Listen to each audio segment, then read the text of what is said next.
अध्याय 14 प्रकृति के 3 गुण। भगवान ने कहा, अब मैं तुमसे समस्त ज्ञानों में सर्वश्रेष्ठ इस परम ज्ञान को पुनः कहूंगा, जिसे जान लेने पर समस्त मुनियों ने परम सिद्धि प्राप्त की है। इस ज्ञान में स्थिर होकर मनुष्य मेरी जैसी दिव्य प्रकृति को प्राप्त कर सकता है।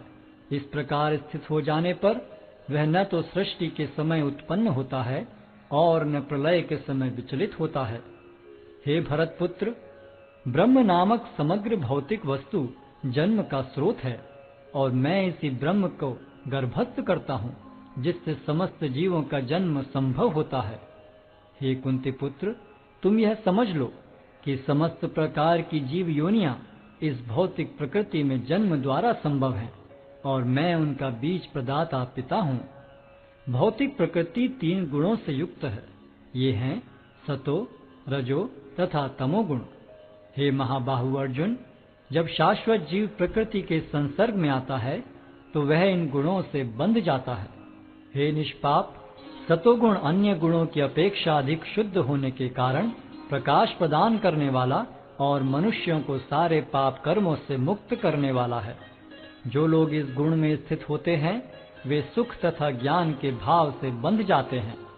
हे कुंती पुत्र, रजोगुण की उत्पत्ति असीम आकांक्षाओं तथा तृष्णाओं से होती है और इसी के कारण से यह देहधारी जीव सकाम कर्मों से बंध जाता है।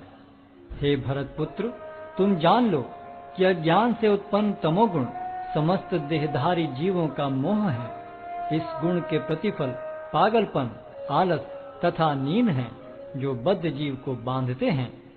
हे भरत पुत्र, सतोगुण मनुष्य को सुख से बांधता है, रजोगुण सकाम कर्म से बांधता है और तमोगुण मनुष्य के ज्ञान को ढककर उसे पागलपन से बांधता है।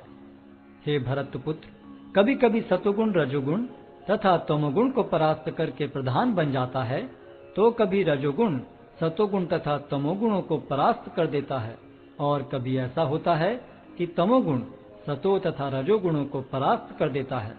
इस प्रकार श्रेष्ठता के लिए निरंतर स्पर्धा चलती रहती है। सतोगुण की अभिव्यक्ति को तभी अनुभव किया जा सकता है जब शरीर के सारे द्वार ज्ञान के प्रकाश से प्रकाशित होते हैं। हे भरतवंशियों में प्रमुख, जब रजोगुण में वृद्धि हो जाती है तो अत्यधिक आसक्ति, सकाम कर्म, गहन उद्यम तथा अनियंत्रित इच्छा एवं लालसा के लक्षण प्रकट होते हैं। जब तमोगुण में वृद्धि हो जाती है तो हे कुरुपुत्र, अंधेरा, जड़ता, प्रमत्तता तथा मोह का प्राकट्य होता है। जब कोई सतोगुण में मरता है तो उसे महर्षियों के विशुद्ध उच्चतर लोकों की प्राप्ति होती है। जब कोई रजोगुण में मरता है तो वह सकाम कर्मियों के बीच में जन्म ग्रहण करता है और जब कोई तमोगुण में मरता है तो वह पशु योनि में जन्म धारण करता है।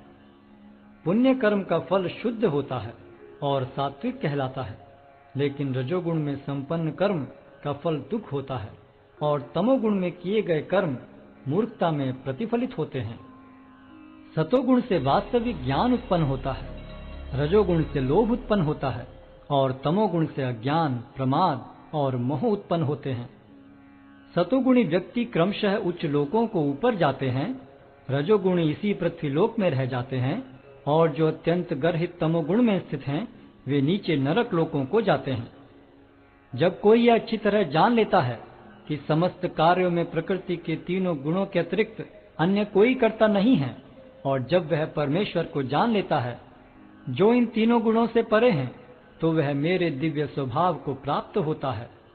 जब देहधारी जीव भौतिक शरीर से संबद्ध इन 3 गुणों को लांघने में समर्थ होता है तो वह जन्म, मृत्यु, बुढ़ापा तथा उनके कष्टों से मुक्त हो सकता है और इसी जीवन में अमृत का भोग कर सकता है। अर्जुन ने पूछा, हे भगवान, जो इन 3 गुणों से परे हैं वह किन लक्षणों के द्वारा जाना जाता है? उसका आचरण कैसा होता है और वह प्रकृति के गुणों को किस प्रकार लांघता है?